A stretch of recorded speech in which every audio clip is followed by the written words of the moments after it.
歡迎收睇晚間新聞，我係陳嘉欣。今日嘅主要新聞包括：Is in our national interest to engage with China. 英國首相施紀賢訪華，國家主席習近平聽日會會見佢。澳洲總理話有意收翻租俾中國企業嘅達爾文港，中方警告將會影響兩國嘅合作。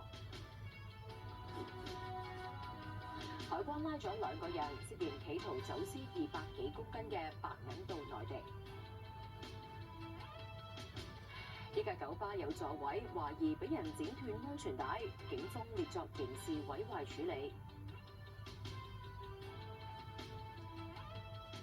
詳細嘅新聞內容，英國首相施紀賢展開訪華嘅行程，話把握機遇嘅同時，會同中方管控分歧。內地《環球時報》發社評，希望英方能夠排除對兩國關係嘅負面干擾。